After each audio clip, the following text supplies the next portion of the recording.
A escalada das redes sociais, da internet, das contas pessoais nesse universo tornou esse universo digital um território livre, um território sem controle, que gera distorções.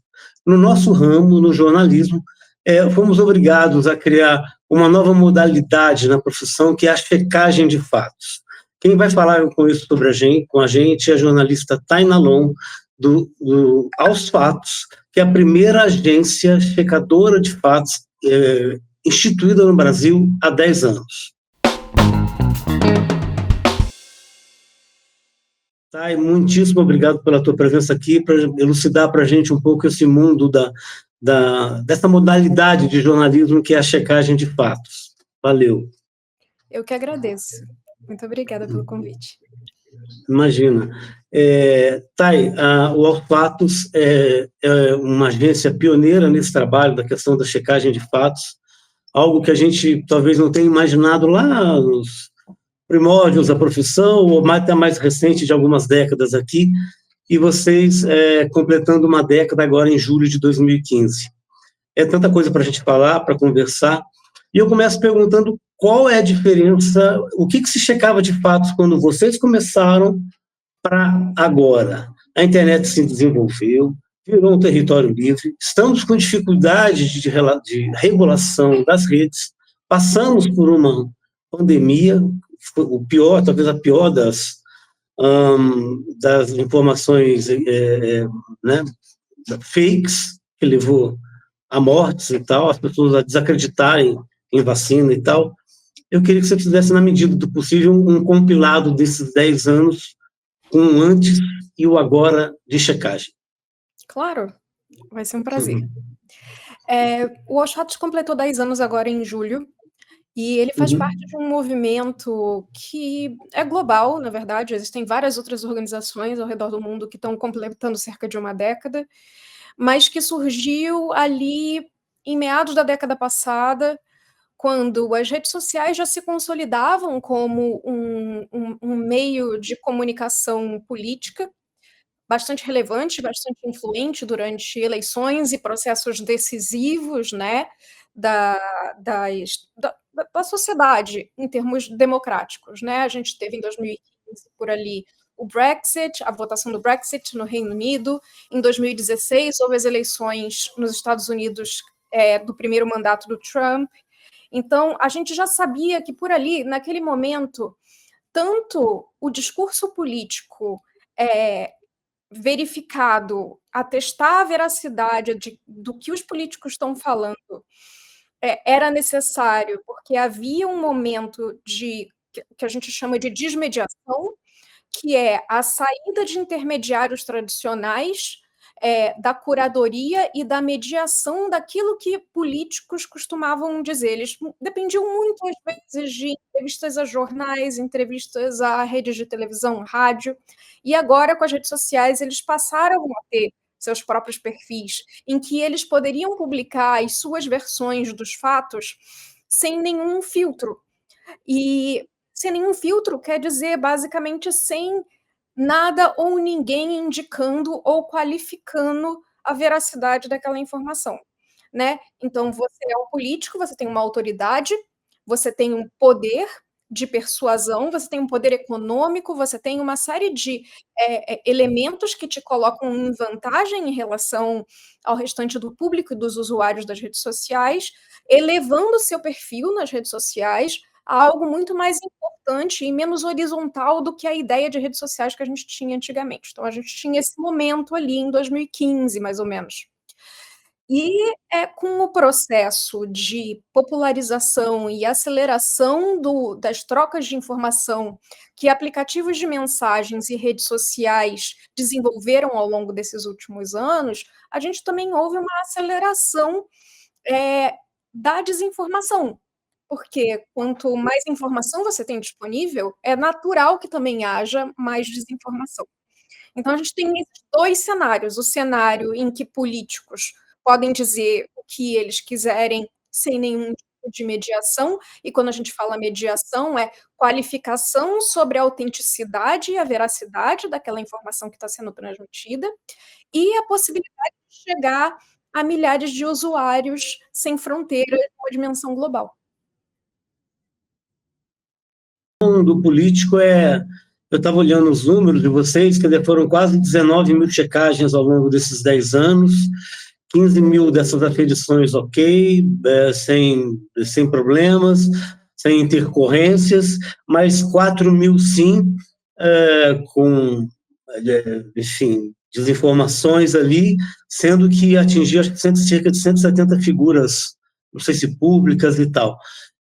Em relação à questão do que uma coisa é o universo político ali e tal, e tem também aquela informação hoje que vai pela pessoa até comum, que solta alguma coisa, monta alguma coisa, tem aí o TikTok, outros, e a desinformação vai embora. Eu queria concentrar nessa história dos políticos, qual que foi, quando vocês começaram esse trabalho, imagino que eles tenham ficado bastante incomodados com isso, não estavam acostumados com isso. Opa, peraí que tem gente apurando. Eles ficaram mais cuidadosos, dá para dizer isso, ou não? Eu acho que depende, né? Esses números que você mencionou, na verdade, é o espectro total de checagens que a gente fez, não só de declarações de políticos, mas também de boatos nas redes, né? De checagens que se demonstraram conter informações falsas ou enganosas em algum grau, né? Porque a gente muitas vezes checa informações e elas são verdadeiras, e elas não precisam de desmentidos, e por isso estão ali. Embora, obviamente, não seja possível checar todas as informações disponíveis. Mas eu acredito que, da mesma maneira que a checagem causa um incômodo aos políticos de modo geral, isso independe do espectro político. Ninguém gosta de ser taxado de mentiroso para início de conversa, embora a função da checagem não seja essa, não seja taxar alguém de mentiroso, porque pode haver intencionalidade ou não ao dizer alguma informação que se prove falsa, né? Eu acho que o grande problema com os políticos, e isso depende do espectro político, isso depende também da maneira com que ele lida com as redes sociais, é se utilizar das informações falsas para ganho político e para influência. Então, quando você tem jornalistas, porque a checagem de fatos é jornalismo, no fim das contas. Então, quando você cria uma cultura de checagem, ou seja, você cria uma cultura em que um sistema jornalístico vai desmentir alguma mentira que seja perigosa ou que possa claramente afetar a estabilidade democrática ou a saúde pública, ou, enfim, pessoas de modo geral, e isso vai contra os interesses de um determinado grupo político, sim, isso pode gerar um antagonismo bastante complicado em relação à checagem de fatos e ao jornalismo de modo geral, e a gente está vivenciando isso nesse momento, né?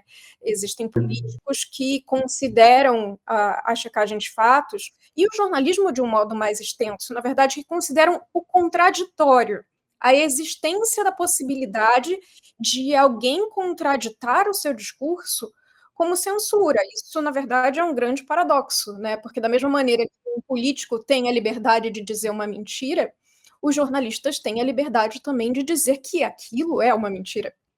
Então, existe uma guerra de narrativas sendo travada porque determinados grupos políticos se utilizam, sim, da desinformação como ferramenta política para ganho próprio, para benefício pessoal, para benefício político, econômico, enfim.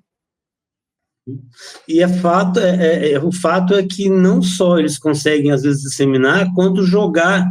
A gente que está ali no dia a dia, eu estou em Brasília há 30 anos, eles conseguem jogar esse público dele contra a gente, e muito comum a gente, quando vai a algum lugar, se apresenta como jornalista, e não confio, não acredito, ou dependendo, e a gente sabe de onde vem isso. Mas antes de falar, o que eu quero falar contigo, conversar sobre a exploração nas redes pela extrema-direita, você tocou num ponto que é a minha próxima pergunta, que a checagem sim, jornalismo.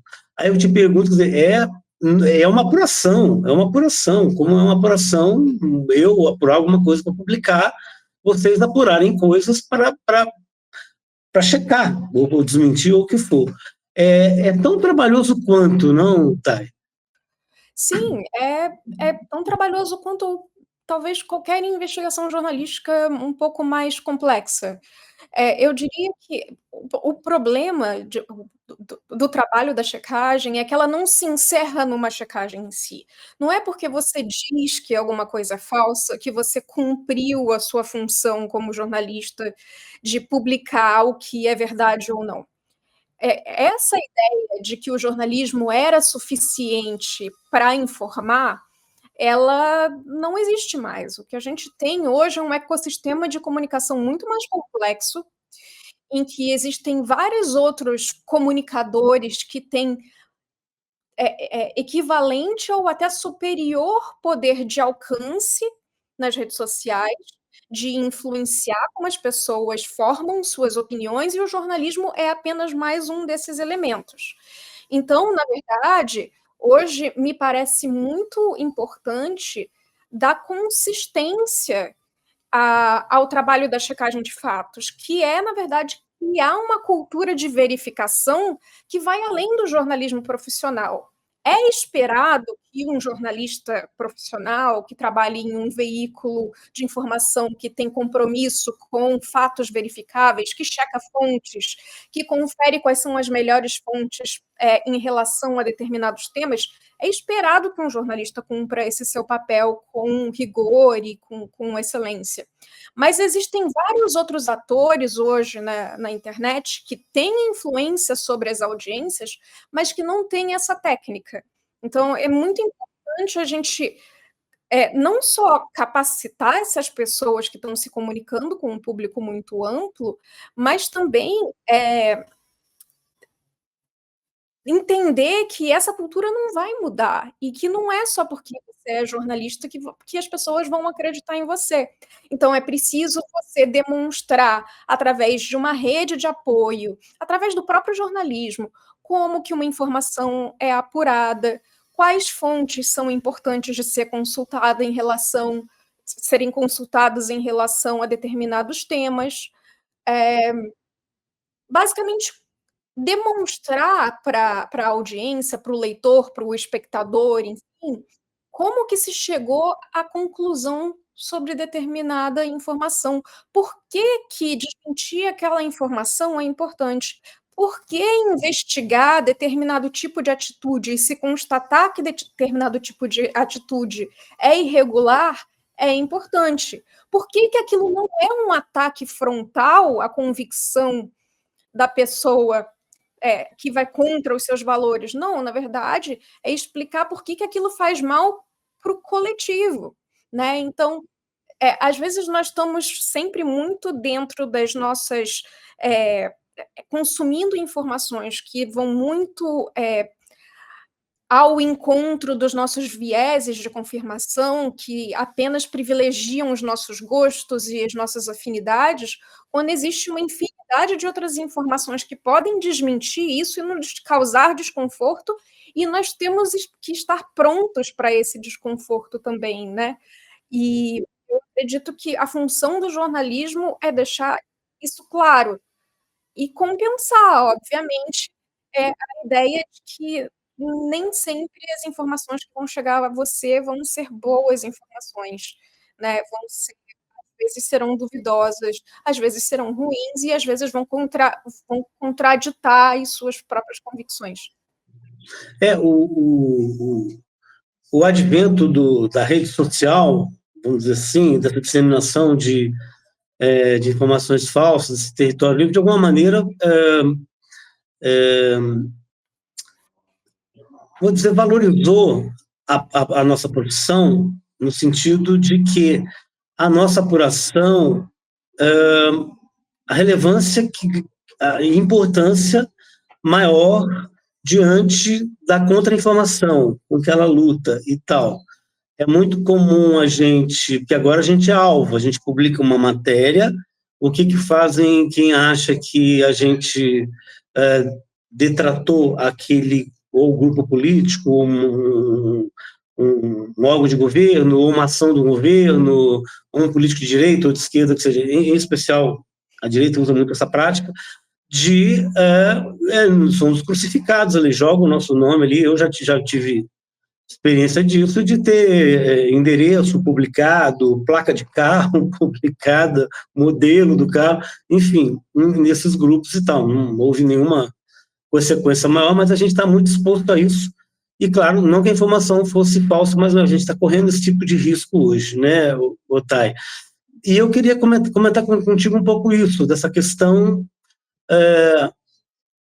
de lidar com esse grupo político específico que a gente viu, por exemplo, essa semana dominar o Congresso e fazerem lá aquelas lives e tal, e disseminarem as versões que ele... não digo nem que é versão, é aquilo que eles sabem que não é preciso aquela informação, eles mentem, dizem que teve um acordo para votar a anistia e não teve nada disso, aí jogam as pessoas contra os outros, né? Enfim, isso a gente viveu um pouco também lá após a derrota do Bolsonaro, aqueles acampamentos que disseminaram todas aquelas informações inverídicas sobre urna, enfim, que deu no 8 de janeiro. Esse é um bom exemplo para a gente. Esse foi um case à parte. A extrema-direita dá muito trabalho. Sim, com certeza. Na verdade, eu acho que o grande problema não é propriamente da extrema-direita, mas da capacidade de organização que a desinformação em longo prazo pode gerar, né? O que a gente vê em alguns grupos mais radicalizados não é uma mera resistência aos fatos, não é simplesmente você dizer que determinada informação não é real, né? Eles, por exemplo, hoje, setores desse grupo político acreditam ou não, né? Porque é discutível se eles acreditam de fato ou se eles usam essa ideia como instrumento de persuasão política. Mas o fato é que eles defendem a tese de que existe uma ditadura em curso no Brasil e que eles sofrem censura. O que é uma grande mentira, porque se eles sofressem censura e houvesse uma ditadura no Brasil, eles simplesmente não poderiam falar e disseminar todas as informações que eles disseminam nas redes de maneira impune.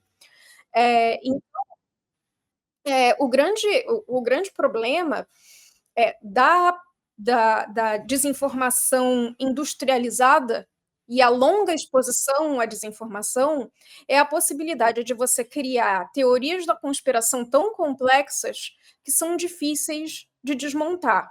Ao mesmo tempo, você cria, a partir de... As redes sociais, elas ajudam muito nesse aspecto, porque a partir de uma noção de perfilamento de conteúdo, ou seja, as plataformas têm tantas informações e coletam tantos dados nossos que elas sabem mais ou menos sobre como a gente reagiria a determinados tipos de temas.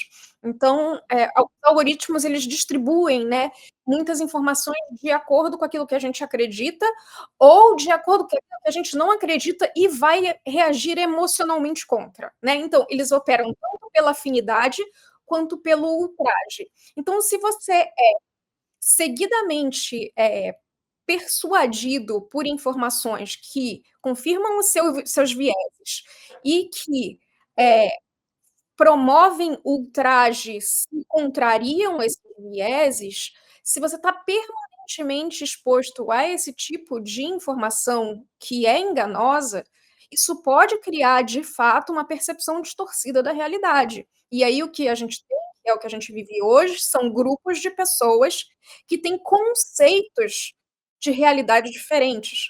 São pessoas que têm conceitos do que é uma ditadura diferentes. São pessoas que têm conceitos diferentes sobre o que é uma democracia. Tem pessoas que têm conceitos diferentes sobre o que é censura. Então, a gente começa a entrar num limiar sobre o que é a realidade compartilhada desse grupo e o que é a realidade compartilhada de outros grupos, a partir de valores que são tão extremamente diferentes que não cabe mais meramente ao jornalismo ou aos jornalistas ou à checagem de fatos dizer que é falso ou não. é toda uma estrutura que foi criada e que precisa de alguma forma ser sanada, né? Esse radicalismo ele precisa de alguma maneira serem criadas pontes para que essa realidade que hoje, essas realidades hoje que são tão opostas e são tão antagônicas, elas se aproximem um pouco mais e que seja possível haver diálogo. Senão, é realmente uma situação em que as coisas podem ficar mais graves e que decisões que afetam o coletivo, como a gente já viu no passado, como a gente vê nos Estados Unidos acontecendo, que são baseadas em desinformação e em mentiras, elas podem afetar um grupo social de maneira tão intensa que possa haver um verdadeiro colapso social, um verdadeiro colapso das nossas instituições. A gente já teve sob esse risco antes, a gente continua sob esse risco. Thay, uma curiosidade em relação ao trabalho de vocês. Assim como nós aqui, se dê um exemplo, se a gente publica alguma coisa que contraria determinadas pessoas, grupos de interesses, a gente é alvo de ataques. Vocês também têm esse tipo vocês passam por esses sobressaltos também? Vocês estão, de alguma maneira, desmentindo algo que alguém, com algum poder, no caso de uma figura pública, alguma declaração que alguém deu. Você está contrariando também, de alguma maneira, um agente, né? Vocês também são alvos de algum tipo de ataque ou de críticas? Sim. Se fosse só críticas, né? Não, pois é. Sim, somos. E temos sido com bastante frequência recentemente. Na verdade, acho que uma das características mais perniciosas dessa falta de regulação do ambiente digital é a possibilidade de grupos criminosos se organizarem de maneira muito fácil e rápida, né? Então, o que a gente vê muito é violência e assédio digital contra jornalistas, especialmente jornalistas mulheres, o que aconteceu já comigo e que eu vejo acontecendo recorrentemente com outras colegas minhas, pelo simples fato de estarmos fazendo jornalismo. A gente não está praticando rigorosamente nada mais além do que o nosso trabalho. Então, isso acontece muito com os fatos especificamente também, porque, além de a gente praticar jornalismo, a gente está no centro de um debate que é a necessidade de moderar conteúdo ou não nas redes sociais. O Aos Fatos, assim como outras organizações, prestam serviços de checagem de fatos a algumas plataformas, né? Especificamente a Meta, mas também existem outras plataformas que o Aos Fatos especificamente presta serviço para a Meta. Mas existem outras organizações que prestam serviços para outras plataformas, de modo a qualificar e ajudar essas plataformas a combater desinformação dentro delas. O problema é que os sistemas dessas plataformas são muito pouco transparentes também. Então, a gente acaba virando uma espécie de vitrine sobre como as práticas de moderação, que são pouco transparentes dessas plataformas, funcionam. Essas práticas de moderação, elas envolvem pouco o usuário e deveriam envolver mais de modo igualmente transparente, mas também deveriam qualificar e utilizar mais os checadores de fatos, comunicando à sua audiência o porquê e a qualidade desse trabalho ali. Por que saber que determinada informação é falsa ou não é importante dentro daquele ambiente? E por que determinadas informações são mais deletérias do que outras? Por que determinadas informações precisam ser banidas e outras não? Por que algumas precisam ser mais moderadas e outras não? Por que algumas são crime e outras não são? Esse processo de tomada de decisão dentro das plataformas é muito pouco transparente. E aí acaba que os checadores de fatos que fazem um trabalho de verificação dentro dessas plataformas e ficam mais expostos dentro dessas plataformas acabam sendo mais alvo de assédio e de campanhas falsas que dizem que nós somos censores, que dizem que nós estamos atrapalhando o livre fluxo de informações dentro dessas plataformas, quando isso é patentemente falso. O que a gente está falando dentro dessas plataformas é o que é falso e o que não é. O que as plataformas fazem com essa informação é problema das plataformas, e são elas que não são transparentes o suficiente com os próprios usuários e com as pessoas que consomem informação dessas plataformas sobre como esses sistemas funcionam.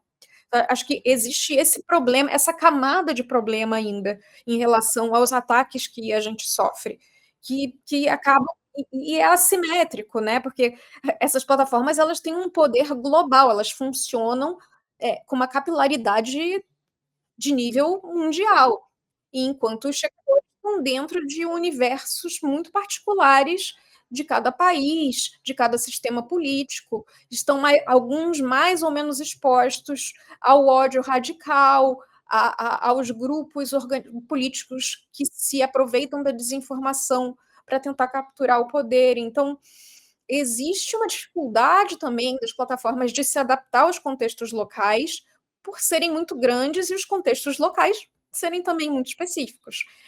Também um problema que o Brasil está vivendo. O conceito de liberdade de expressão de determinadas plataformas que operam no Brasil não é o mesmo conceito de liberdade de expressão que a nossa Constituição tem. Então, a maneira como elas funcionam também deve se adequar aos contextos locais, e há uma dificuldade nesse sentido também, né? Ô, Thay, a gente já estamos caminhando aqui para o, felizmente, o final da nossa conversa, e eu queria tocar nesse assunto, você passou por ele, que é a regulação das redes. A gente está no meio de um conflito, Brasil e Estados Unidos, em que as big techs estão aí enfiadas nele, a gente com muita dificuldade de regulação. Em que pé estamos, como estamos em relação ao planeta, aos outros países mais avançados, nessa questão, e o que a gente pode esperar estando numa véspera de um ano eleitoral? Bom, o que a gente tem hoje é uma grande dificuldade de avançar qualquer pauta relacionada à regulação de plataformas digitais, seja pelo viés da regulação econômica, seja pelo viés da moderação de conteúdo, seja pelo viés da regulação estrutural, por exemplo, o PL da IA. Então, a gente tem várias frentes abertas no Congresso Nacional de tentativas de regulação tecnológica, estrutural e econômica, que não estão sendo bem-sucedidas. Não existe consenso para votá-las, né? Tanto para derrubá-las quanto para aprová-las. Não existe consenso para rigorosamente nada. Porque mesmo os políticos que defendem a não regulação sabem que é necessário ter algum tipo de controle nas plataformas, porque eles mesmos podem ser vítimas de problemas durante, por exemplo, um período eleitoral. Joga a responsabilidade, mais uma vez, e provavelmente vai jogar pelo andar da carruagem, provavelmente vai jogar a responsabilidade sobre como que as plataformas vão funcionar durante as eleições de 2026 para o TSE novamente. Todo ano eleitoral, o TSE solta novas normas sobre o funcionamento da propaganda eleitoral, especificamente, e como que a comunicação das campanhas e das candidaturas deve acontecer nas plataformas digitais. Em 2022 foi assim, em 2024 foi assim, é esperado que em 2026 também seja.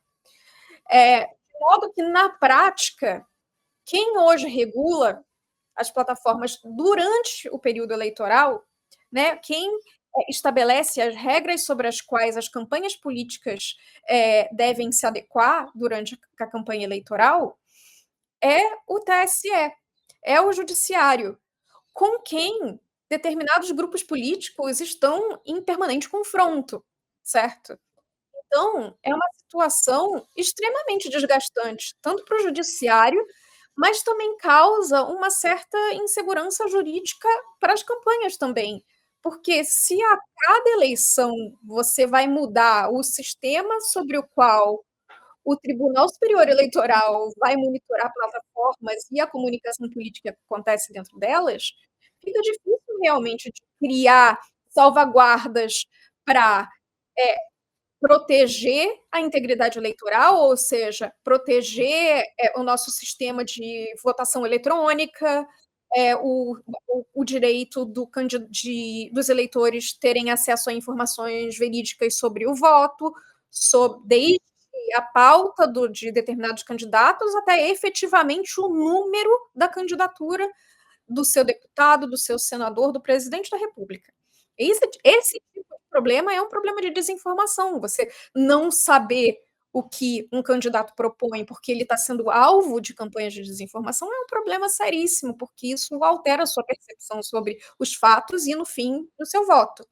E aí, quando você coloca a capacidade de controlar e de punir em cima de um único poder no nosso sistema democrático em que os três poderes deveriam conviver harmonicamente, fica realmente muito complicado. E aí a gente está sempre sujeito a ter o que aconteceu em 2023, com o 8 de janeiro, o que aconteceu nos Estados Unidos, com o 6 de janeiro, em 2021, que é basicamente a falência das instituições em demonstrar por que uma eleição ela é legítima e por que determinadas informações que atacam as eleições, na verdade, têm o interesse de subverter o sistema democrático.